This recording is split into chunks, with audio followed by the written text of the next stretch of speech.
posterior es una neurona en realidad unipolar, pero se le dice pseudobipolar porque esta unipolar se va a dividir en dos, en una que va a ser básicamente de tipo proximal, la cual es directamente las estimulación en las terminaciones nerviosas la que va a producir el mecanismo de propagación del dolor, ¿no? Y obviamente en este exón encontraríamos que hay una, de alguna forma, distribución que es de carácter anterógrado, ¿no? ¿Por qué? Porque vamos de la parte anterior a la parte posterior, ¿no? Y la otra parte axonal estaría terminando de hacer sinapsis a nivel de la lámina 2 de la sustancia que la quedó rolando con la segunda neurona en la vía ascendente. Entonces aquí tenemos la primera neurona, la segunda neurona está en el asta posterior, el axón de la segunda neurona se va a decusar, o sea, va a irse al lado contralateral y después va a ascender en lo que conocemos como el haz espinotalámico lateral, ¿no? Por ahí va a ascender esta sensación de dolor y temperatura, ¿hasta dónde? Asciende ya en este fascículo lateral, por el haz espinotalámico lateral, hasta que llega finalmente al nivel del tálamo, donde va a hacer sinapsis con el núcleo ventral posteral lateral, y desde ahí se va a terminar proyectando ya la tercera neurona hacia el nivel de la corteza somatostésica primaria, ¿no? Que como les decía son las áreas de Broman 3, 1 y 2, ¿no? Entonces, esto es lo que es la vía de la termoalgesia, explicado en forma general, porque en realidad en la vía de termoalgesia existen tres vías paralelas que están haciendo esto. Una, la que es la primera vía, ¿no? Que vendría a ser la vía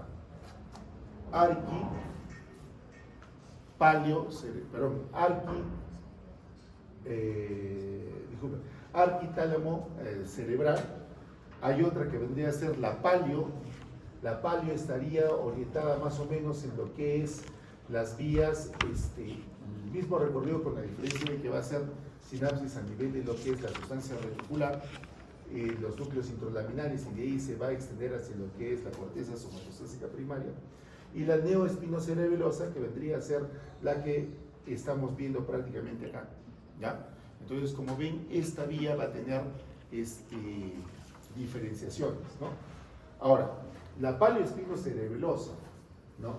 Y la arquiespinocerebelosa tienen diferencias en función a esta neoespinocerebelosa. Ya les he dicho, prácticamente esta me grafica solo la neoespinocerebelosa. Entonces, ¿qué me hará la arquiespinocerebelosa y la paleoespinocerebelosa? La arquiespinocerebelosa, que es la más, básica de todos, o la más antigua, se le dice arquiespinocerebelosa porque en esta ascendencia que va, no se va a ir directamente al tálamo, sino que va a hacer conexiones hacia lo que es los núcleos de la sustancia reticular. Entonces sería la vía que está involucrada en el despertar, cuando nosotros tenemos, por ejemplo, dolor, ¿no? Nosotros tenemos dolor y nos despertamos, ¿no? ¿Gracias a quién? A la vía arquiespinocerebelosa, ¿no? También vamos a ver de que el dolor nos va a dar una cualidad más o menos respecto de lo que es esa sensación de desagrado. ¿Por qué? Porque esta vía arquiespinocerebelosa se va a proyectar sobre todo al área preorbitaria, ¿no? O sea, no solamente es a la corteza somatostésica primaria, sino al área preorbitaria, donde nosotros le vamos a dar mucho de este tinte afectivo que tenemos a las percepciones de sensaciones. La paleoespinocerebelosa también va a tener proyecciones diferentes a esta, o sea, básicamente es lo mismo, pero se proyecta ¿hacia dónde? Hacia los núcleos intralaminares. Y de estos núcleos intralaminares vamos a ver que hay una estimulación general también de la corteza, pero sobre todo se va a proyectar hacia lo que es la circunvolución del lóbulo límbico, ¿no? Entonces quiere decir que esta vía va a estar muy relacionada con el tema del aprendizaje que tenemos asociado al tema del dolor, ¿no? Entonces digo, cuando algo nos duele, nos acordamos que eso nos duele, que nos molesta y todo, y evitamos el estímulo, ¿ya? Entonces, como decía, entiendan, doctores, no hay forma de que podamos hacer esto en forma diferente, ¿ya? Pero ojo, por ahí hay doctor, estamos solamente viendo estos mecanismos, doctor, entiéndase y métanse esto en la cabeza de una vez y así sin anestesia. El responsable de su aprendizaje son ustedes, no que yo que alcance a desarrollar. Es imposible que desarrolle todo. ¿Ya? No voy a revisar ni el 5% de lo que tienen que saber por el tiempo. ¿Ya? Más claro no puedo hacer, ¿no es cierto? Entonces, ¿qué tienen que hacer? Un esfuerzo del 95% de tratar de integrar eso. Si vinieran a las clases habiendo leído y estudiado, aprovecharemos el tiempo ¿para qué? Para resolver las dudas. Pero esa es cuestión de actitud y responsabilidad de ustedes. ¿Ya? Pero si van a venir acá como un libro en blanco, esperando tratar de captar lo poco que puedo decirles en el tiempo limitado que tenemos, están perdidos, totalmente perdidos. ¿Ya? Mejor ahorren su esfuerzo y ya pues rozan nomás la rosa de Guadalupe para ver si prueba o no. ¿Ya? Así de claro son. ¿Ya, doctores? ¿Ya? Imposible que termine eso. Ahorita les acabo de mencionar un ejemplo con el tema de dolor y temperatura. Podría hablar esto todo un semestre y no me alcanzaría el tiempo. Lo otro, estas vías que estamos viendo aparentemente es una vía, en realidad son dos vías. Las A delta y las fibras de tipo C. Las A delta están más relacionadas con el neuroespinotalámico, mientras que las tipo C con el paleoespinotalámico, ¿no? O sea que son más lentas, por eso es que existe una vía de dolor rápida y una vía de dolor lenta. La estimulación de la vía C va a ir a los núcleos intralaminares, de ahí tiene una proyección a toda la corteza, y de ahí pues el dolor crónico es el dolor más lancinante que además altera el estado de ánimo, ¿no? Mientras que, al revés, cuando hablo del dolor agudo y rápido, ese es el dolor punzante, preciso, y que por lo general dura poco, porque todo el mundo le puede entender dos cualidades al dolor, un dolor agudo y después un dolor crónico. ¿Ya? Entonces, solamente, doctores, como les vuelvo a repetir, no me da tiempo para explicarles más, pero sobre cada cosa podríamos hablar un montón. Por ejemplo, podría llevarlo a este tema del tacto protopático, la vía de electroemergencia, la relaciono, y puedo hablar de la teoría de compuertas. ¿Por qué cuando yo me golpeo, me sobo y para el dolor? Eso también lo sabemos, pero es un tema que ustedes tienen que leer, si no, no me alcanza el tiempo. ¿Ya? Muy bien. Entonces seguimos y ahora vamos a ver otra vía que es la vía del tacto protopático, ¿no? No del epiridido, sino del protopático. Igual la primera neurona se origina, por ejemplo, en receptores como el disco de Merkel, que son receptores, ¿no?, de este tipo de tacto grueso, grosero, ¿no? La primera neurona está en el ganglio de la raíz posterior. También vamos a ver que hay una sinapsis a nivel de lo que es la sustancia que le estoy hablando, que es la adenina 2 de Rense. Y desde ahí, miren, ¿no?, una vez de que hace eso, va a decusarse también, igual que la termalgesia, pero no asciende por el cordón lateral, sino va a ascender por el cordón lateral. Ahora, no es de que la vía de la termalgesia y el aparato protopático estén absolutamente separados, porque cuando nosotros revisamos la sistematización de la médula, vamos a ver que está el haz, ¿no?, látero y anterior además, o sea, prácticamente está junto, ¿no? Por eso es que decimos espino talámico ventrolateral, ¿cierto? Porque está uno al lado del otro, ¿ya? Muy bien, entonces vamos por este cordón anterior, ¿no es cierto?, hasta que igual llegamos a nivel del tálamo, a nivel de lo que es el núcleo retroposterior lateral, y desde ahí tenemos la proyección hacia lo que es el área somatoestésica, ¿no? Entonces esa es la vía del tacto protopático. Ahora vamos a hablar de la propiocepción consciente, ¿no? ¿Ya? Y también del tacto epicrítico, o sea, ambas vías me hacen lo mismo, ¿no? La propiocepción consciente y el tacto epicrítico, ¿ya? Muy bien. En cuanto a la propiocepción consciente, lo mismo, vamos a encontrar, ya habíamos dicho que cuando hablo de la propiocepción, hablamos de que pueden estar estos originados a nivel de lo que es un receptor encapsulado. Por ejemplo, la propiocepción consciente es muy típica, especialmente mediante la vibración. La primera neurona está en el ganglio de la raíz posterior. Desde ahí vamos a ver de que va a haber una pequeña proyección hacia el asta posterior, pero no es lo importante. En realidad, esta proyección no es importante. Por eso, para que yo me aprenda bien esta vía, es mejor asumir de que no existe una conexión hacia el asta posterior. Hasta el momento todas hemos visto que se han conectado, ¿no es cierto? En este caso, en la propiocepción consciente, vamos a ver que de frente va a ascender. Segunda cualidad, no se va a decusar a nivel de su segmento medular, sino de frente asciende. Y cuando asciende, me va a formar precisamente el fascículo gracil y el fascículo cuneatus. ¿Ya? O sea, va a ascender a los segmentos medulares altos, inclusive va a llegar al nivel del bulbo encefálico y va a hacer finalmente sinapsis ¿en dónde? En los núcleos gracili y en los núcleos cuneatus, gracili y cuneatus. Después de que hace sinapsis a nivel vulvar en los núcleos gracili y cuneatus, recién se decusa, o sea, a nivel vulvar.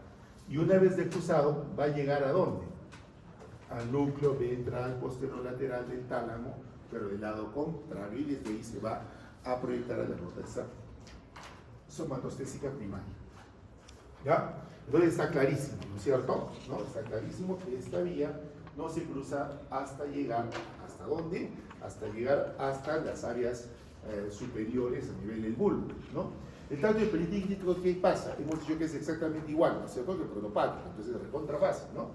El primer ganglio, por ejemplo, un estímulo táctil, tocar una pluma, estaría estimulando un corpúsculo, como en el caso del corpúsculo de Meissner, ¿no? El ganglio estaría de la primera neurona del ganglio recto de la raíz posterior, igual asciende hasta los núcleos de Gol y de Burdach, ¿no es cierto? ¿Ya? Ahora, esta llegada a estos núcleos, recuerden, después de que se hace sinapsis, vamos a ver de que se defusa la fibra para llegar al núcleo ventral posterolateral del tálamo y desde ahí se proyecta el área somatostésica primaria. O sea, es exactamente igual el pronopático consciente, ¿no es cierto?, que lo que vendría a ser el tacto epiquírico, o sea, la propiocepción consciente que el tacto epiquírico. Pero ¿por qué existe entonces el fascículo gracil y el fascículo cuneatus, ¿no? Eso va a depender, ¿por qué? Porque existe una regionalización de la percepción. Más o menos entendiéndose desde C7 hacia abajo, ¿no es cierto? Vamos a ver de que todos estos estímulos se van a estimular o van a ir por un fascículo, ¿no? ¿Quién es el fascículo que encontramos en el medio? El fascículo gracil. Y desde C7 para arriba, más o menos vamos a encontrar de que la ascendencia de esos estímulos van a venir del fascículo cuneatus, ¿no es cierto? ¿Ya? O sea, hay una regionalización de la percepción de los estímulos de la estereocepción, ¿no? Muy bien. Ahora, ¿cómo yo puedo, de alguna forma, ser específico en lo que estoy explorando? La propiocepción con tacto epicrítico, porque ya nos hemos dado cuenta que van por las mismas vías, ¿no es cierto? ¿No? Entonces, el tracto, lo que es la propiocepción consciente, normalmente yo la puedo explorar mediante la palestesia, que es la sensación de la vibración. También puedo explorarlo con la batiestesia, que es la sensación de la posición de una parte del cuerpo. O sea, a una persona le tapo los ojos, por lo general la batiestesia se explora aquí en el dedo gordo, ¿no?, del pie, obviamente en un ambiente en el cual la persona no mira, y yo dirijo el pie hacia arriba, hacia abajo, hacia adentro, hacia el medio, lateral, ¿no? Y la persona tiene que ser capaz de decirme hacia dónde estoy apuntando el dedo. ¿Se dan cuenta? ¿No?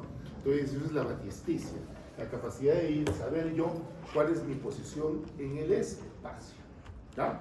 ¿Listo? Ahora, el tacto epicrítico comúnmente se hace con esto, que es la determinación de dos puntos. Normalmente a nivel del espejo de los dedos, que es donde nosotros tenemos una mayor sensibilidad, podemos distinguir dos puntos distintos a 5 milímetros. O sea, cuando la distancia entre uno y otro son 5 milímetros, podemos distinguir ese espacio. Menos de estos 5 milímetros lo distinguiríamos como un solo estímulo. ¿Ya? Ahora, en partes que no es el pulpejo de los dedos, como por ejemplo la espalda, hasta donde podemos distinguir dos estímulos diferentes, más o menos hasta 1 centímetro, o sea, 10 milímetros, ¿no? Menos que eso, sentimos como que si fuera un solo estímulo, ¿ya? Entonces, es una forma de más o menos distinguir lo que es la sensibilidad del tacto epicrítico, por eso es la discriminación entre dos puntos.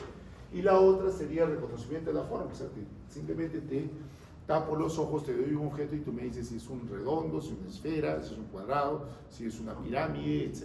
¿No? ¿Ya? Esa es otra forma de distinguir. Muy bien, ahora, ya tenemos hasta ahora, miren todas las vías ascendentes, así de rápido estamos haciendo, ¿no? ¿Ya? La termalgesia, tengo la propiocepción consciente, tengo el tacto propopático, tengo el tacto epicrítico, ¿no es cierto? Inclusive hemos hablado de las variedades de termalgesia que hay, ¿no? Ahora vamos a ver la propiocepción inconsciente, ¿ya? De la propiocepción inconsciente. La propiocepción inconsciente va por dos vías, no va por una sola, sino va por dos. Por una vía cruzada y por una vía directa, ¿ya? ¿Listo? Y lo que tiene de particularidad esta propiocepción inconsciente es que llega al mismo lado del estímulo. Hasta ahora todas las vías se han cruzado, ¿no es cierto? Esta también se va a cruzar, pero finalmente va a llegar a su mismo lado, o sea, cerebelo del mismo lado. Y el hecho de hablar de inconsciente quiere decir que no va a llegar al nivel de la corteza cerebral, sino va a llegar al cerebelo, ¿no es cierto? Muy bien. Entonces empecemos con la propiocepción consciente directa, inconsciente después de vía directa, ¿no? Igual vamos a ver de que se origina a nivel, por ejemplo, de un uso muscular, ¿no? Un receptor encapsulado. La primera neurona estaría en lo que es el ganglio raquídeo de la raíz posterior. Vamos a ver que encontramos una sinapsis en el núcleo propio que corresponde más o menos a las láminas de Rex 456, ¿no es cierto? El asta posterior. Y desde ahí vamos a ver que hay una decusación, ¿no? Y después de la decusación vamos a ver que esta vía va a ascender por el cordón lateral, por el haz espinocerebeloso anterior, porque hay otro posterior dorsal o ventral, ¿ya? ¿Listo? Entonces asciende por el haz espinocerebeloso ventral, ¿no es cierto? Asciende por todo este cordón lateral hasta que llega finalmente al nivel de lo que es el mesencéfalo, y por los pedúnculos cerebeloso superior se va a dirigir decusándose nuevamente hacia lo que es el cerebelo, el lóbulo anterior, pero de su mismo lado. ¿Ya? De su mismo lado. ¿Ya? O sea, vuelve a cruzarse dos veces, ¿no es cierto? Entonces, este es el haz espino cerebeloso cruzado, ¿ya? También conocido como haz de Gowers, ¿ya? También conocido como haz de Gowers, o también conocido como haz espinocerebeloso anterior, ¿ya? ¿Listo? El siguiente vía de la propiocepción inconsciente va a ser el directo, también conocido como haz de Flesching, ¿no? ¿Dónde se origina? Lo mismo, vamos a ver el estímulo, el ganglio va a estar en la primera neurona a nivel del ganglio de la raíz posterior. De ahí miren qué es lo que pasa, también vamos a encontrar a nivel de lo que es el núcleo dorsal ventral una sinapsis que más o menos estaría a nivel de la lámina 7, ¿no? Y de ahí el axón de esta segunda neurona se va a mantener en su propio lugar. ¿Por dónde? En el cordón lateral, pero esta vez me va a formar el haz espinocerebeloso dorsal, directo o de Flesching, ¿ya? Todo eso se llama. Desde ahí vamos a ver que llega el pedúnculo cerebeloso inferior, y desde el pedúnculo cerebeloso inferior este axón va a terminar en el hemisferio cerebeloso a nivel que es el cerebelo anterior, pero de su propio lado, ¿ya? Entonces la propiocepción inconsciente en realidad termina en su propio lado.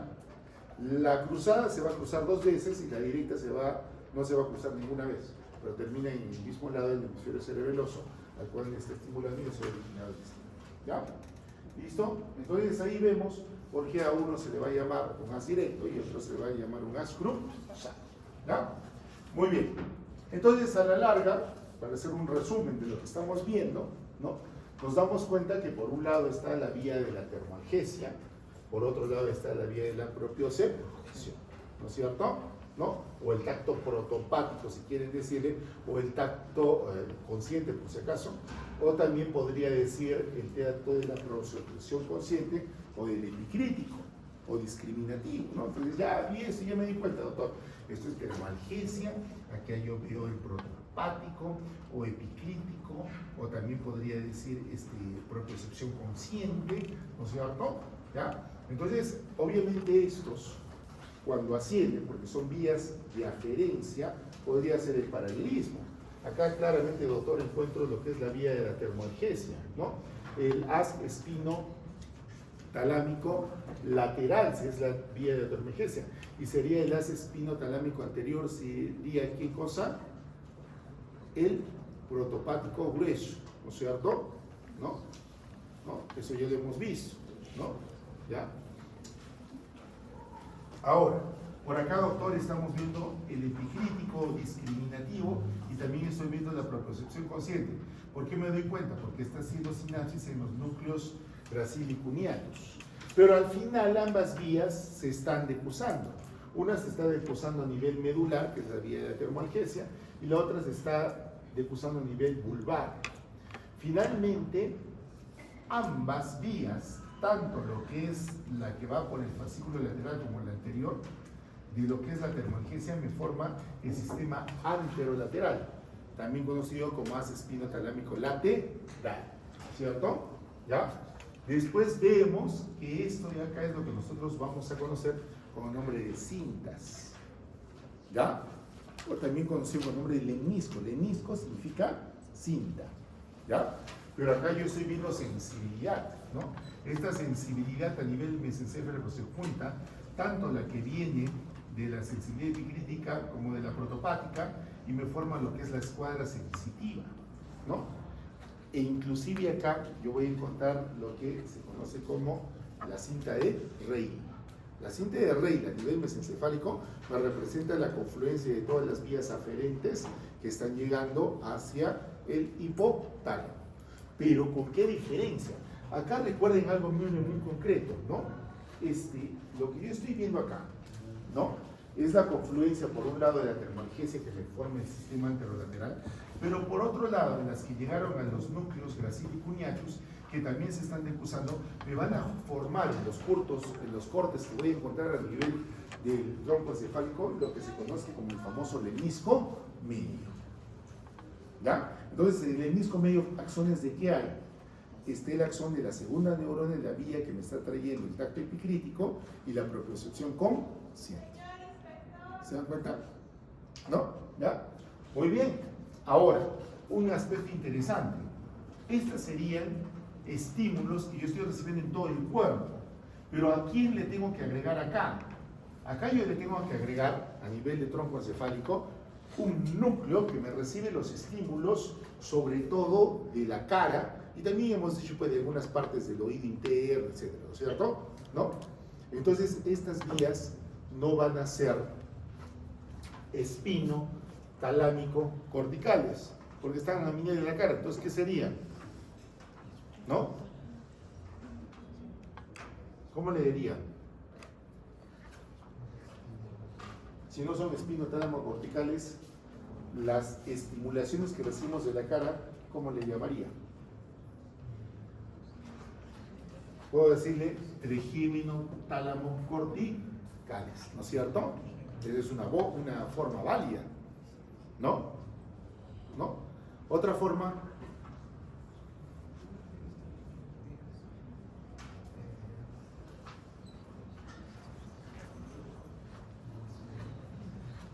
También se les puede decir núcleo tálamo corticales, ¿no?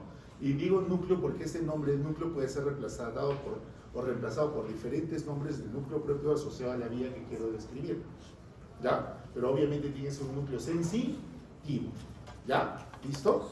Entonces, como vemos, ahí también se van a agregar estas vías que nosotros estamos viendo en esta imagen. Y también hay otra particularidad. Todas las vías que estamos viendo hasta ahora están llegando al núcleo ventral posterior lateral. Las que se originan en el medio de la cara, ¿dónde llegarán? Al núcleo del tálamo ventral posterior medial. ¿Ya? ¿Listo? Y de ahí también se van a proyectar ambos a la área o a la corteza somatostésica primaria. ¿No?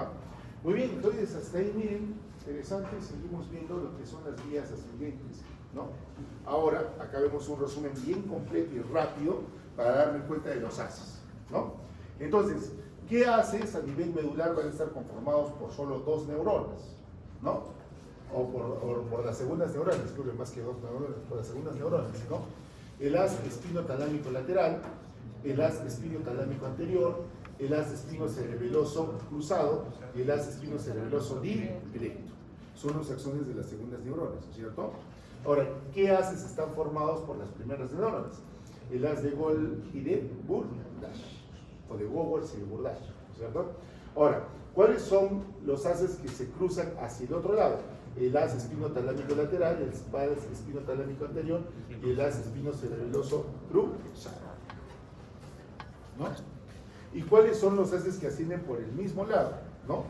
O por el lado ipsilateral, ¿no? Ya saben, Gol y Burdach y el espinocerebeloso directo, ¿no? Miren, ahí está pegado todo, es completísimo y rápido, ¿no? Muy bien, ¿dónde tenemos que llegar? A la corteza somatostésica primaria. ¿Dónde está esta corteza somatostésica primaria? Pues acá vemos del área 1, 3 y 2 de Brodmann, que esta es la circunvolución postcentral, porque esta es la cesuria de Rolando, la cesura central, ¿no? Ahora, ¿será la única área sensitiva? No, ahí vemos la área 22, la área 41, que están asociadas a otro tipo de sensaciones, ¿ya? Muy bien, entonces haciendo resumen, acabamos de ver las vías sensitivas, las que me traen un estímulo desde afuera hacia lo que es la corteza somatostésica primaria.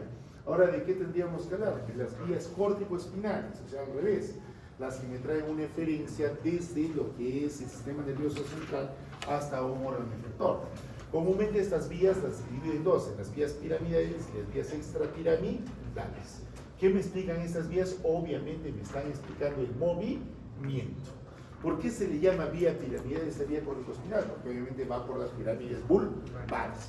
Las extrapiramidales no van. ¿Quiénes son las extrapiramidales? El arrubro espinal, el retículo espinal, el vestíbulo espinal y el tecto espinal. Por lo general las vías extrapiramidales lo que hacen es regulan el movimiento, ¿ya? Mientras que la vía piramidal me explica el movimiento voluntario. Entonces uno es el principal y el otro coordina y regula para que este movimiento sea armónico, ¿ya? ¿Listo? Ahora, cuando hablamos de la vía piramidal, vamos a hablar que esta vía córtico-espinal hay dos tipos. La lateral, que es el 92%, y la ventral, que es el 8%, que es lo mismo de decir la vía piramidal cruzada y la vía piramidal indirecta, ¿ya? Igual que lo que vimos cuando vimos las vías espinocerebelosas, ¿no?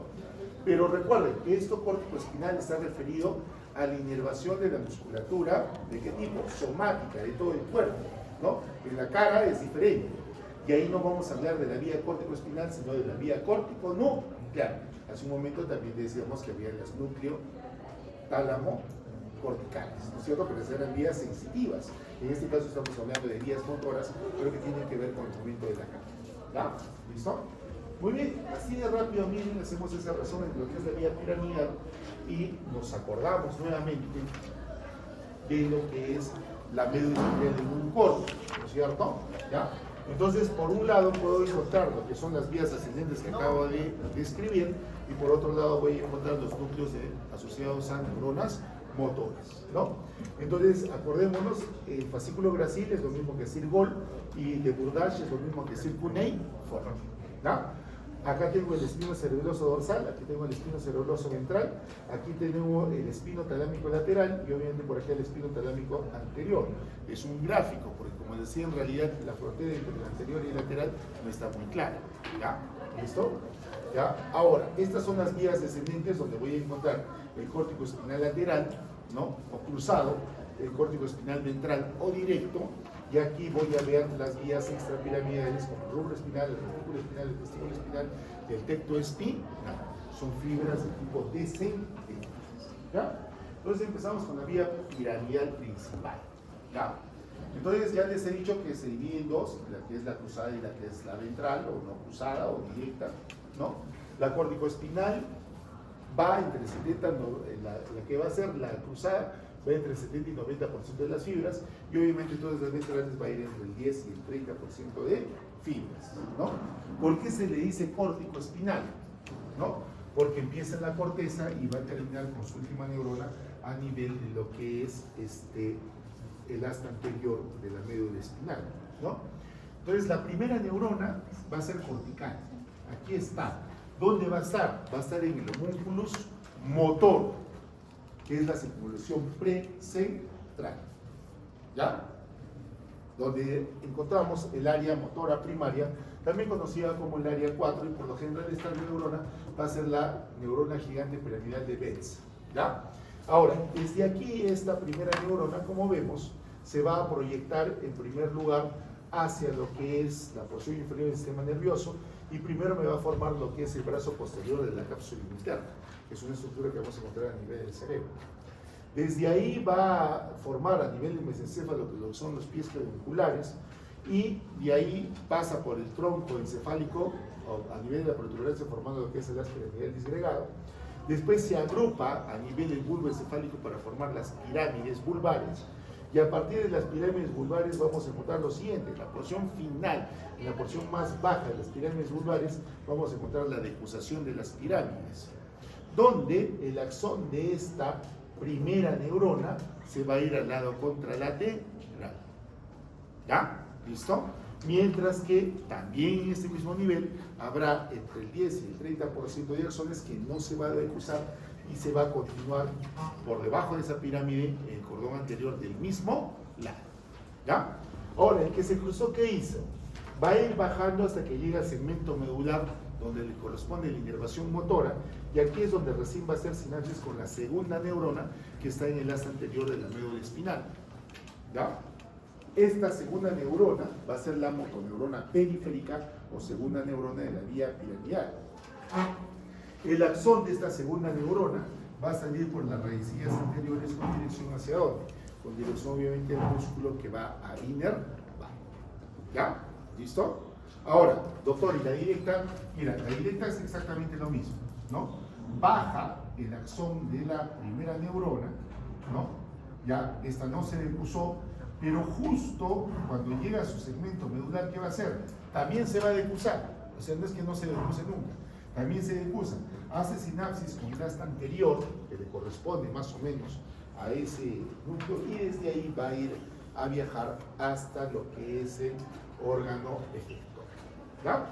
Entonces ahí estamos viendo la neurona o la vía piramidal o las vías eferentes. Entonces cuando hablo de lo somático, ya que me estoy dando cuenta, me estoy hablando que existen dos neuronas, una neurona central y una neurona periférica, una primera neurona y una segunda neurona, ¿no? ¿Ya? Muy bien.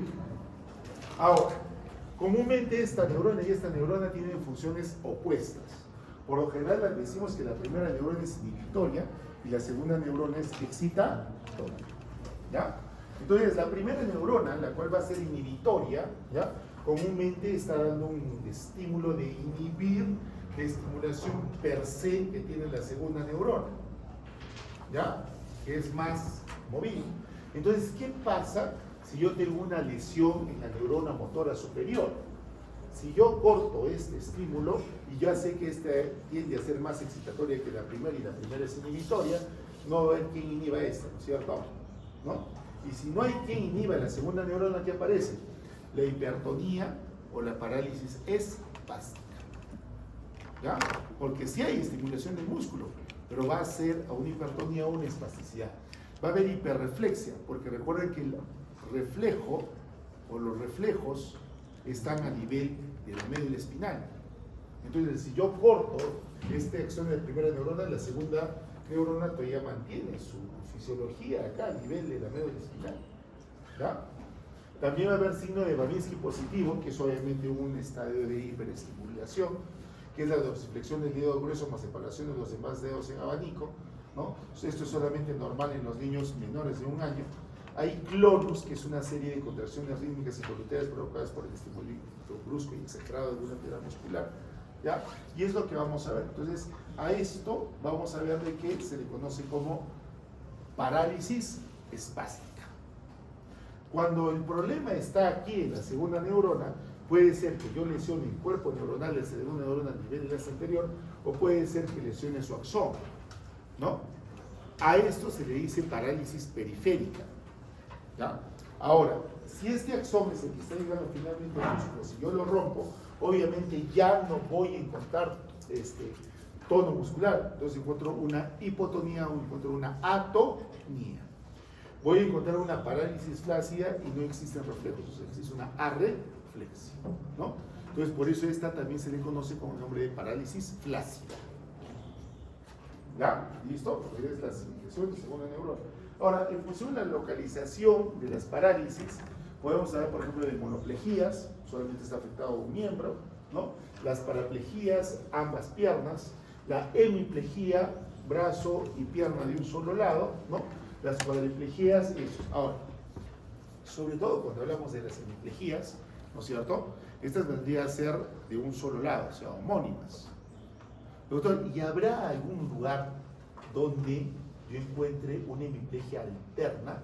O sea, parálisis de un lado de la cara, mientras que del otro lado voy a encontrar también parálisis, o sea, paralizar esta parte de la cara y paralizar este cuerpo. Sí, ¿dónde pues? Lo acabamos de entender y revisar, ¿no es cierto?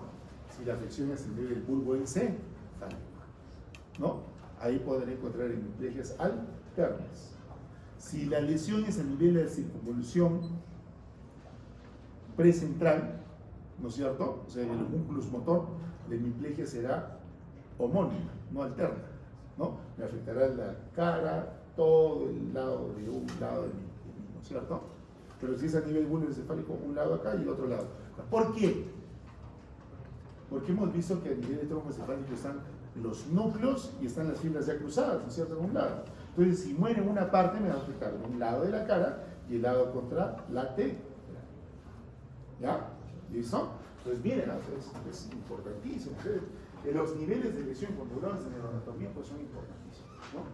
Muy bien, ahora, habíamos dicho que muchas de estas fibras, las ascendentes, llegaban al cerebelo, pero también entiendo que estas fibras descendentes también tienen que tener una conexión con el cerebelo. ¿Por qué? Porque el cerebelo es el órgano de la coordinación y de la regulación, ¿no es cierto? ¿Ya? Entonces, hasta este momento, porque después, bueno, de hecho que no vamos a llegar al cerebelo, porque es demasiado, ¿no? Algunos conceptos relacionados con el cerebelo, ¿no? El arquicerebelo, ¿no es cierto? Vamos a encontrar a nivel del vestíbulo cerebelo. El núcleo relacionado con el arquicerebelo es el núcleo facial. ¿Y con qué tiene que ver? Con el equilibrio, ¿no? Eso está relacionado con la información que le diga el cerebelo sobre el órgano a nivel de la cara en cuanto a su tono, su postura y la posición que tiene en el espacio, ¿ya? El paleocerebelo, que es la parte del espinocerebelo, es la parte del cerebelo que se relaciona con núcleos globoso y emboliforme y tiene que ver con el tono postural. O sea, es aquí donde me está llegando esa información. ¿Se acuerdan que dijimos de los usos musculares y el órgano teninoso de Golgi, ¿no es cierto? ¿No? Entonces me está diciendo el cerebelo cuál es mi postura y mi posición. Estoy parado, estoy sentado, estoy echado, ¿no? Etcétera, ¿no? Y que obviamente tiene que ver pues con esto, con el tono postural, con mi capacidad de estar manteniendo, no digamos el equilibrio, sino en realidad mantenerme erecto, totalmente parado, sin ningún tipo de alteración, ¿no? Mientras que el neocerebelo, ¿no? Que es el cerebro-cerebelo, ¿no? Tiene que ver con el núcleo dentado, ¿no? Y tiene que ver con la coordinación, ¿no? ¿Y cómo está esta coordinación? Miren, el tema es bien sencillo. Cuando yo pienso en ese sistema piramidal, ¿no es cierto? ¿Qué es lo que me estoy dando cuenta, doctor? El sistema piramidal es que, por ejemplo, si yo quiero rascarme la punta de la nariz, estoy flexionando el brazo, ¿no es cierto? El braquial anterior y el bíceps, estoy modulando mi movimiento, estoy llegando a la punta del dedo y me estoy rascando, ¿no? ¿Ya? ¿Listo? Claro, yo puedo fijarme en el movimiento piramidal de los músculos que deben de contraerse. Pero a la vez que eso yo estoy contrayendo, no estará teniendo que haber una relajación del tríceps armónica, ¿no? No tendré que estar cambiando mi centro de gravedad y compensar ese centro de gravedad para no irme de cara porque estoy levantando el brazo hacia adelante. Sí, ¿quién hace todo eso? El sistema extrapiramidal y el cerebro. Por eso es la coordinación del movimiento, ¿no? Entonces eso es lo que, en grosso modo, nos hacen estos sistemas, ¿ya? Muy bien, entonces con eso terminamos el tema de las vías medulares, ¿no? Las ascendentes y las descendentes explicadas así rápidamente, ¿ya?